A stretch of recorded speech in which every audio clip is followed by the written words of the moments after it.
Okay, hi, good morning, everybody. Why don't we get started? Um, we're getting close to the end of the laws of Hashavas Aveda, so I hope that's exciting for you.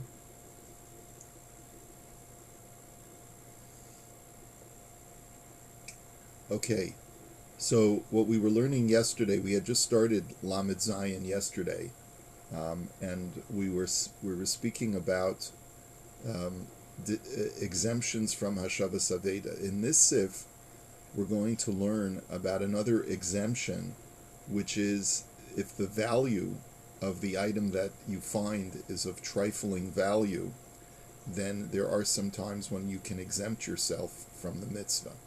So he says, "Ve'ein tzarich lomar im lo haya machzirem la'atzmo machmas hatorach shelo haya chafetz litroach lisa otam leveito hol ve'im kelim pchutim udumei mu'atim."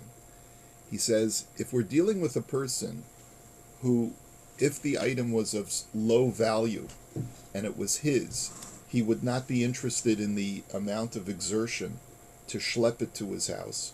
In other words, it's something that he wouldn't bother himself with if it belonged to him to schlep it home.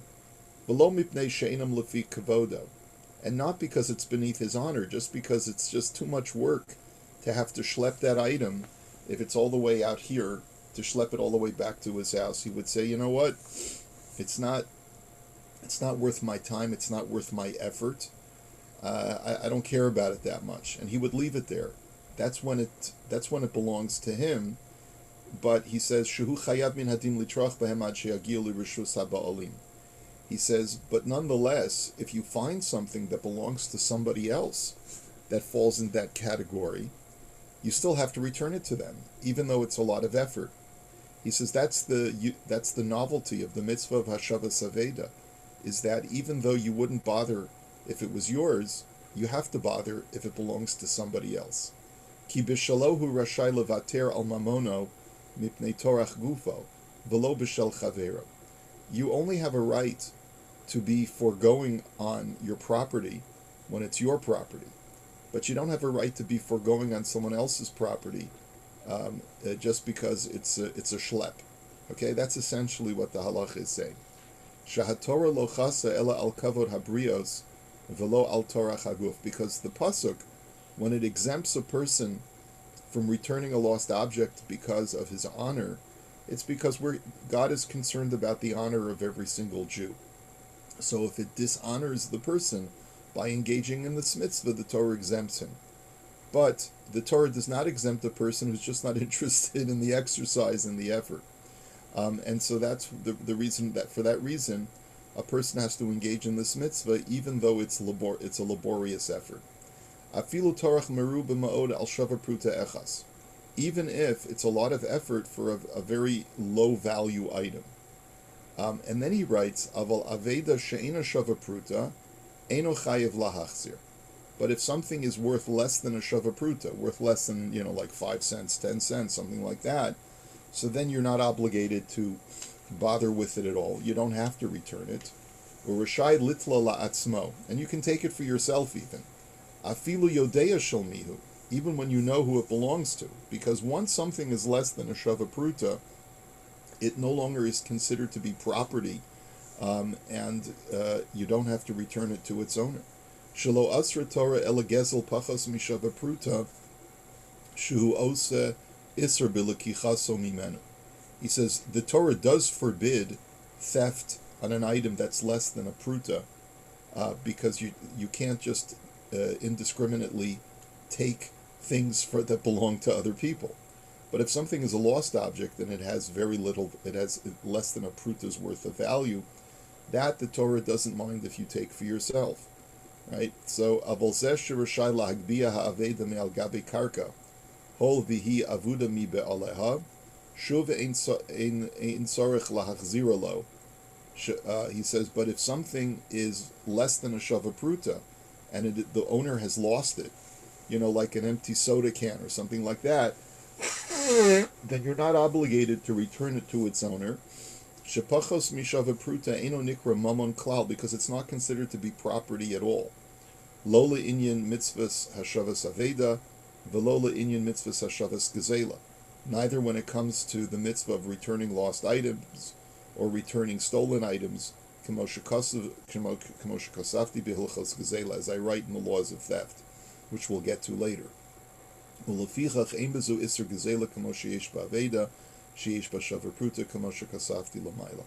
And it's for that reason that there's no prohibition of gezela, or if you take it for yourself, because it's considered to have no value.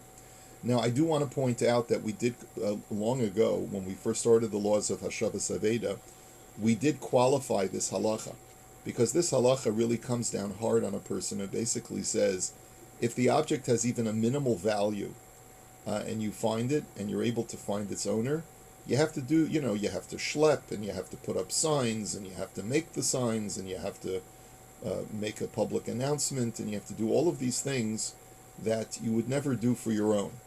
Like someone had said, I think the example that someone gave was a Blue Jays baseball cap. I guess the guy's not a baseball fan, and just felt that this had minimal value. I'm not sure if he would say the same thing about a Maple Leafs hat, but yeah, it might have minimal value, but if it has value to a particular person, you have the mitzvah of Hashavas Aveda.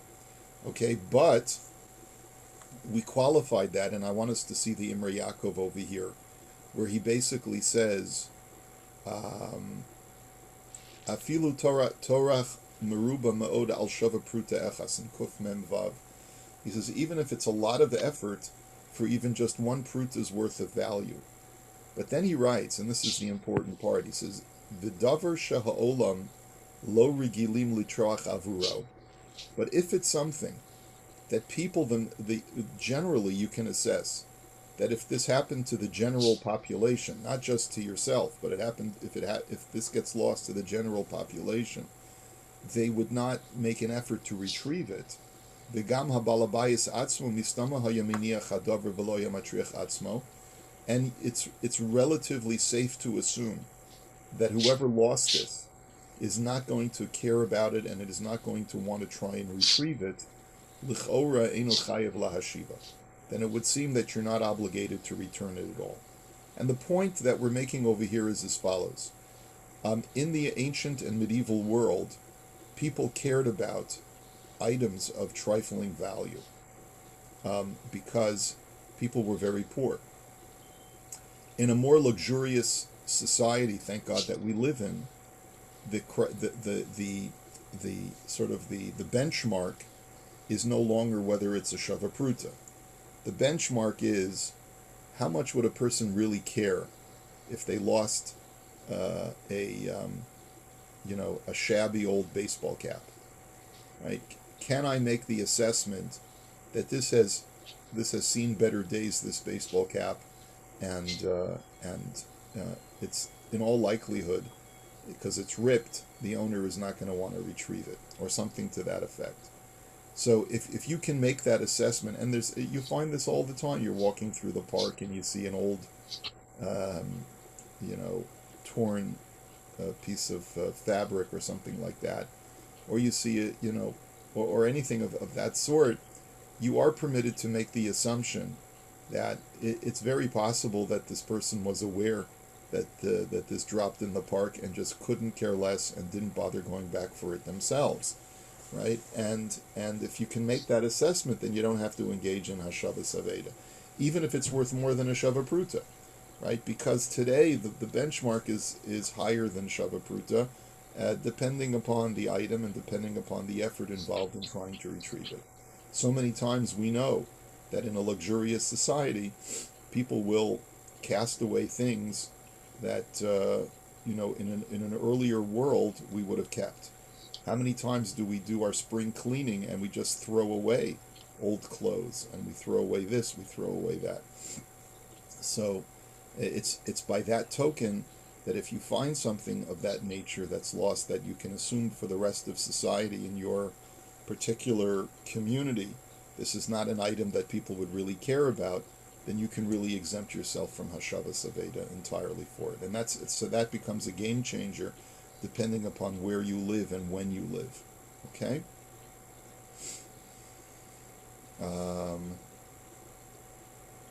Okay, let us go on. I want us to start Lamed Ches today, which we read already a long time ago, so we're going to review it now, because it talks about the lost item of a non-Jew. The lost item of a non-Jew, we learned, is not subject to the mitzvah of Hashavas Aveda, and according to some opinions, not only is it not subject, not only are you exempt from the mitzvah of Hashavas Aveda, but you're not allowed to return it to a non-Jew. So let's take a look. He says, "V'chein avedas hanochri muteres." You are allowed to keep a lost item if you can assess, based upon the passers-by in this particular area, that it fell from a non-Jew, based on the nature of the population. V'lo asra Torah ela gezei laso shenase iser bilikichaso mimenu. The Torah only forbids stealing from a non-Jew, but the Torah does not forbid keeping a lost item that fell from a non-Jew. Shenamar l'chol avedas achicha prat l'shel nochri. As the Torah says, so shall you do for all of the lost items of your brother. And the fact that the Torah enumerates brother means that you are exempt from returning the lost item of a non-Jew. V'hamachzira lo, if you do return it to the non-Jew, hareza over avera, you're actually doing a sin. Why? Mipnei shemachzik yedei rish'ei olam, because you're returning it, because by returning it you are strengthening the hands of the wicked. So that makes a huge assumption, right? That all Gentiles are wicked. But that's basically what the Rambam. This is the Rav Shulchan Aruch quoting the Rambam. There's a difference of opinion between Rashi and the Rambam why the Gemara says you're not supposed to return the lost item of a Gentile, but the Rambam's Shita, which the Rav Shulchan Aruch is subscribing to, is because you're helping out wicked people. Now this is a very important statement because it sheds light on the rationale behind why the Gemara doesn't want you to return it to a Gentile. It's not referring, therefore, to Gentiles who are not wicked. What if a Gentile is a very saintly and law-abiding and kind and he goes to church every Sunday or goes to mosque every Friday, volunteers for his civic duties, and is a very very kind to the Jewish community. I mean, what do you say? Can you make this statement today about the Gentiles among who we live? So, without going into a lengthy explanation again, because we've talked about this already, in the Biurim he quotes the Be'er Hagola, and I'm just going to scroll down just to read the Be'er Hagola, which is a commentary on the Shulchan Aruch. In Siman Reish Samech Vav, he writes, V'zel Shana, U'mimasha kosav harambam hatam ipnei shu machzik v'chulei. He says the fact that the Rambam writes that the reason for this prohibition of returning a Gentile's lost object is because you're upholding the hand of the wicked, nira la'niyas daiti desvirale, delo amarav sham b'sanhedrin ela ba'akum ovdei avodah zara. It seems clear that from the Rambam's language that the Gemara is only prohibiting returning lost items to real idolaters, heathens that are steeped in the practice of idolatry, which the Torah says is a big no-no, even for non-Jews. But velo ba'akum shebizman hazeh shemodim beborei olam, and is not referring to Gentiles in today's world who acknowledge that there's one God. V'nimusehem lahachzir aveda, and who also practice proper etiquette and proper civil behavior to return lost items. And if you live in such a society where people, generally speaking, behave civilly to each other, then you should behave civilly to them as well. Ad kan lashona. And so, without going into a lengthy further discussion about this the deliberations in the Biurim, which I don't think really are pertinent to us right now. It turns out that the prohibition to return lost items is specifically to really, really evil people. So if you were to find a lost item and you were able to ascertain that it belongs to an anti-Semite, then you should not return it. So if you find a gold medallion swastika, uh, you know, anti-Semitic memorabilia, then you certainly should not return it. If you find something that is indicative of the fact that a person is not a decent person, then certainly you shouldn't return it. But in today's world, if you have no indication that the person is a bad person, is a heathen idolater, and has foreign values that are antithetical to what Judaism stands for, then this prohibition does not stand at all. And therefore, there is no prohibition from fulfilling the mitzvah of Hashavas Aveda to a Gentile. Is there an obligation? Right? So that we're not going to go so far as to say. Can a person say to himself, if he sees a lost item in the middle of a mall, which is not in a Jewish neighborhood, he sees that someone left something, apparently that is an item of value. Can he basically keep walking because he can say to himself, I have no mitzvah of Hashavas Aveda? The answer is yes. You are allowed to do such a thing. Now, but then he goes on, and he says, V'im hechazira lekadesh es Hashem, kedei sheyifoaru es Yisrael.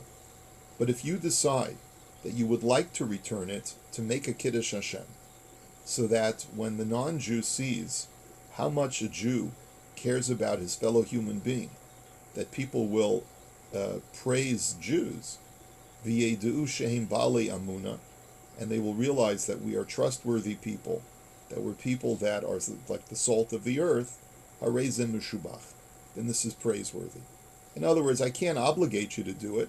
I can't tell you that it's an absolute mitzvah, but certainly assess the situation.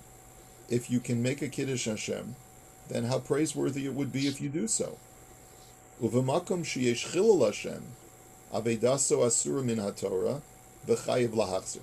And certainly if there's a chilul Hashem that's going to be created by you taking it for yourself and not returning it to its owner, then it's for sure you're obligated to return it. Kagon, im mitza'ah b'makom rov Yisrael. Let's say, for example, you find an object that belongs to a non-Jew, but you find it in a place where Jews are prevalent. So let's say you find a gold necklace crucifix, okay? You find it in front of Sobeys, all right? And, or you find a wallet, and the ID in the wallet is, Christopher McDonald, okay, or some other kind of truly Gentile name. You cannot say to yourself, well, I'll just leave it here. I have no obligation of Hashavas Aveda. If you don't make the effort to return it, you're going to be making a chilul Hashem, because v'hanachu yidme shelo nevda rak Yisrael ganvuha mimenu. Because the Gentile is going to say to himself, oh, those Jews, if I lost it in a Jewish neighborhood, I'll for sure never see it again, because no one's ever going to bother returning it to me, right? He says, so then you really, not only are you not exempt from doing the mitzvah of Hashavas Aveda, but you're obligated to do the mitzvah of Hashavas Aveda. So again, there's basically multiple levels here. If you find an object of someone that you can ascertain is truly a bad person, then you're not allowed to return, and they're not Jewish, you're not allowed to return their lost item. If you have no evidence in today's world that the person is a bad person, so you're exempt from the mitzvah of Hashavas Aveda, but you have the option, if you would like to make a Kiddush Hashem, so that people will think well of Jews. So then how praiseworthy that would be to elevate the stature of the Jewish people. Okay, that's the second level. And there are times when even you're obligated to, such that you find the object in a Jewish neighborhood, such that if you don't return it, then the non-Jew who lost it will curse the Jews, because, he'll think to himself, oh, well, if I had lost this in my neighborhood, I'm sure someone would have retrieved it, but now that it's in the Jewish neighborhood, no one bothers with it, and they just want to keep it for themselves, those greedy Jews. So then you have an obligation to return it. Okay. Now, V'imatza mashkon shel Yisrael, shahaya eitzel nachri, v'ne'avad mimenu, chayav lahachzir leba'alav ha'Yisrael b'chinam. Now let's say you find an object that belongs to a Jew that was in the possession of a non-Jew, and the non-Jew lost it, but you know that it belongs to a Jew. So you find it, so you have an obligation to return it to the Jew. Ki guf hamashkan hu shel Yisrael, that because the item still is the property of the Jew. V'hashibud shahaya bo lahanachri nifka kishenevad mimenu, and the sort of the lien or the rights to that object that the Gentile had, once he loses it, he loses those rights of ownership, and therefore it belongs to the Jew. Ve'eno rashai lahziru l'nachari lakadesh Hashem, ki b'shalohu rashai ve'eno rashai b'shal acherim. You're not allowed to return it directly to the Gentile to make a kiddush Hashem, because it's not his property. It belongs to somebody else. V'im Allah haribis al hamashkon yoser mishavyo she'az huchlat lahagoy ein tzorech lahachziro lahayisrael. But if this is an item that was taken as collateral on a loan, and the loan has already exceeded the value of the collateral, so that the Gentile now has become the owner of that collateral item, so then you're not obligated to return the item to the Jew, because the Gentile has already acquired it. That's really just basically saying you have to know the circumstances, that when a Jew gave collateral to a Gentile to guarantee a loan, if the Gentile has already acquired the object through the terms of the loan, so then if the Gentile at that point loses it, it's no longer the Jew's property, it's the Gentile's property, and therefore you no longer have the mitzvah of Hashavas Aveda technically. Okay. All right, so before we go to the next halacha, which will talk about a Jew who is a Mechalel Shabbos and behaves like a Gentile, let's just see a couple of pieces of the Imrei Yaakov.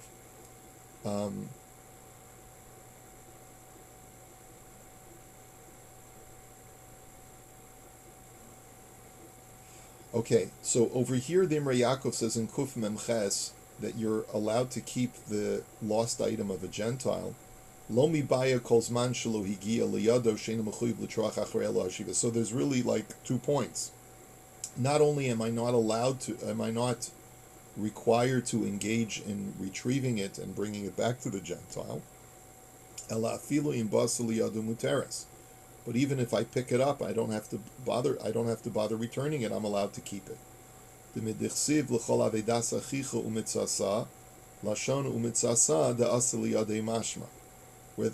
the language of the Torah implies that if you find something and it's already come into your possession, if it's your brother, you have to return it to its owner. But if it's not your brother's, you're allowed to keep it. But he says, but this is all if you find an object in the public area that was not put down deliberately. But let's say someone put down deliberately an object and he put it in a public area that is not well protected. That doesn't give you a right to say, oh, it's a lost item, I can take it. Right? Kigon ba'ashba she'ena asuya lihipanos, az asur dahavi kegezelakum. Let's say a Gentile put something down in an area like in a garbage heap in the old world, where people would typically hide objects. Or a person put something in the corner of the mall because he had to go to the washroom and he plans to retrieve it after he comes out of the washroom. You can't say, well, it's a lost item, it's in a public area, I might as well just go and take it because it's the lost item of a Gentile. No, he put it down there deliberately. Right? So you can't make those kinds of assessments just because he may have been somewhat derelict in in securing the object properly. It's only when you see something that really fell from someone, or you can ascertain based on the forensics that it fell from someone. There, you don't have an obligation uh, uh, to to return it, and even if you pick it up, you don't have an obligation to put it back down, because it belongs to a non-Jew. And over here he says Mipnei shemachzik yidei rishei olam. He quotes again the Be'er Hagola. He says V'davka bivnochri oved avodah zarah. This only applies to a Gentile who is an idolater. Avalimoda bebori olam v'shomer zayin mitzvahs b'nei Noach. But if he acknowledges the unitary God, he acknowledges a creator, he's observant of the 7 Noachide laws. He behaves in a moral fashion. Mutter lahachzir lo, you're allowed to return the object to him. He says, Ve'afta biyoredeya isa de'asr litein matnas chinam la'akum she'eno makiro.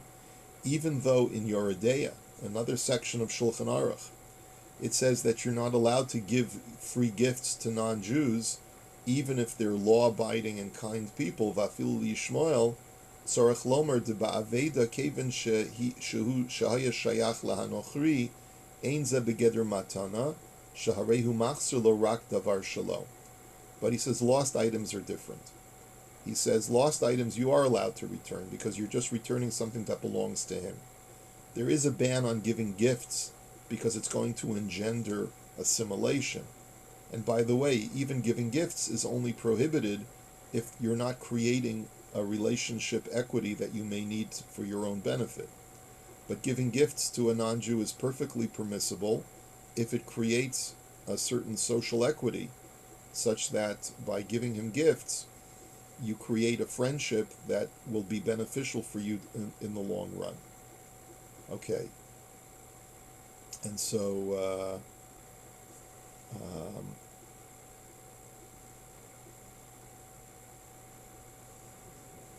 okay.